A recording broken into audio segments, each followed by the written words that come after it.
Hello everyone, serial travelers and professional couch potatoes. Are you ready for another episode of Crazy Maybe, where science meets the surreal? Today we're talking about something that will make you reconsider every single step you've taken, every train ride, every intercontinental flight, and even the race for the last slice of pizza. The spontaneous question that arises and will keep you awake at night is, what if humans beat animals in distance? Before we dive into this marathon of shocking facts, if you haven't already, take a second. Subscribe to the channel, click the bell to not miss even one of my pearls of wisdom, and comedy I hope, and give us a big like. That way you'll help me beat even the YouTube algorithm, which is harder than running a barefoot marathon on a bed of Legos.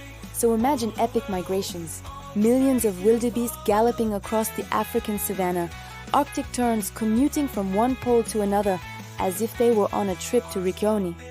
National Geographic documentary stuff that makes you feel tiny and lazy. Well, get ready to feel a little less tiny and a little more bulky.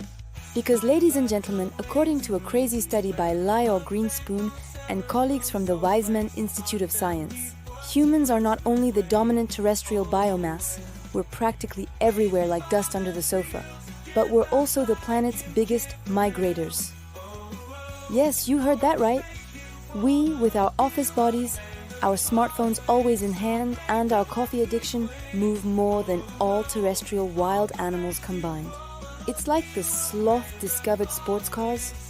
The trick is how they measure it. Not just how many of us move, but also our body mass and the distance traveled. They coined a super cool term, biomass movement, measured in ton-kilometers per year. Think about it. Every time a friend asks you for a ride, you're contributing to this crazy statistic. Let me give you an example to give you an idea of the scale. African migrations with millions of herbivores moving between Tanzania and Kenya generate a biomass movement that is roughly equivalent to a single human event like the Hajj in Mecca or the Football World Cup. Get it? Millions of animals versus a football match or a pilgrimage. Basically, we are the biological equivalent of a truck on the highway, while animals are bicycles with flat tires. And it's not just thanks to our physique sculpted by binge watching. The secret is that our bodies, despite being smaller, travel much, much further thanks to trains, cars, and above all, intercontinental flights. Think about how many times we have unexpected changes of plans or weekend getaways. It's as if nature created humans and then said, you know what's missing? A nice airplane to make them go even further, so they don't stay still for a moment. Let's compare this with the animal kingdom to better understand our supremacy. Yes, we're kind of the LeBron James of migration, let's admit it. Even species famous for their epic migrations, like Arctic terns, which travel almost from one pole to the other every year, generate a total biomass movement of about 16 million ton-kilometers per year. And grey wolves? About 30 million. Impressive numbers, right? Well, hold on tight, because these numbers pale in comparison to daily human traffic. Our movements for work, tourism, or migration alone far exceed any natural movement on land or in the sky. And here's the kicker, even just our pedestrian traffic, us walking, climbing stairs, traversing cities and roads, is equivalent to about 6 times the biomass movement of all terrestrial wild animals, including insects. This means that while a worker ant commutes from the anthill to the breadcrumb, we, with a walk to the mall, are already racking up more ton-kilometers than an entire colony. It's as if our legs were invisible engines pumping biomass across the planet. Do not be surprised if one day a deer asks you for a ride to the other side of the forest. Now, before we move on to the sea, yes, we make a mess there too, but in a different way. If this insight into our incredible and somewhat unsettling mobility has left you speechless like a fish out of water, do yourself and my ego a favor. Comment below. Tell me about your most absurd journey or the time you walked so much you felt like a grizzly. The funniest comments might win. Well, my eternal gratitude and a like from yours truly. And if you're still here, don't forget to leave another like for this incredible journey into the world of moving bodies. Back to our study. In the oceans, the situation changes slightly. The primacy of biomass movement belongs to fish, whose collective movements reach about 30,000 billion ton-kilometers per year. That's over 7 times the human figure. It's kind of like they're the surfers of movement, while we're still learning to balance on the board. Whales, despite making epic migrations, move a biomass similar to that of the entire population of Germany. Think about it. An entire nation moving, but underwater and much more elegantly. The case of zooplankton is curious.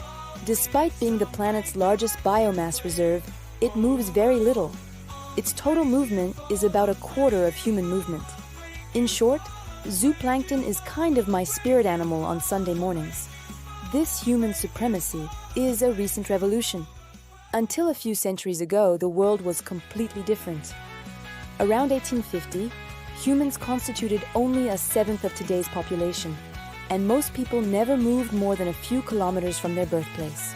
We were practically all indigenous sloths. In the same period, wild terrestrial animals moved about twice as much as they do today. It's as if they all had sneakers and we had flip-flops. Before our means of transport and our eagerness to go everywhere, whales fertilized large portions of the ocean with nutrients from their feces, promoting the growth of phytoplankton, the main atmospheric carbon absorber. Now, intensive hunting and overfishing have reduced marine biomass movement by over 70% since the pre-industrial era. It's like we took all the trucks out of the sea and put them all on land. And it's not just a matter of kilometers traveled. The loss of megafauna giants like mammoths and Megafauna in the late Pleistocene not only altered ecosystems but also radically changed the physical flow of living matter on Earth. It's as if the Earth had undergone surgery and now the blood flow is completely different.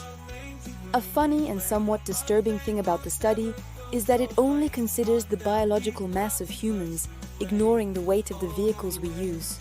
If we included planes, ships, cars, and trains, the movement of matter related to our activities would far exceed any biological scale that has ever existed on the planet. We are like steel bodies, in motion, powered by a power plant. The authors note that today, a single power plant produces as much energy as is consumed for locomotion by all terrestrial wild mammals combined. Think about it. It's like an entire zoo moving thanks to a single power outlet. A fact that perfectly summarizes our time. We are the most mobile species on Earth, and we move thanks to the energy of an increasingly immobile planet. A bit like running on a treadmill in a living room full of people sitting down. So the next time you complain about traffic, think about this. You are part of a movement revolution. You are true ton-kilometer champions. And if you don't feel that way, remember that even the trip to the supermarket for cookies is a contribution. We are an unstoppable force, or at least a very mobile one. I hope this dive into the science of movement has entertained you and, why not, made you reflect. We are an incredible species, for better or worse, and our impact on the planet is palpable, even when it's just a matter of taking a walk.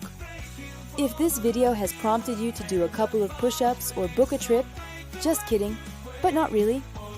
Don't forget to subscribe to the channel, activate the bell to not miss the next scientific follies, and leave a big like. Your support is my fuel. Thank you for joining me on this high-speed journey. See you in the next episode of Crazy Maybe, where we'll discover that maybe your cat is secretly a space agent. Goodbye everyone, and keep moving, responsibly of course.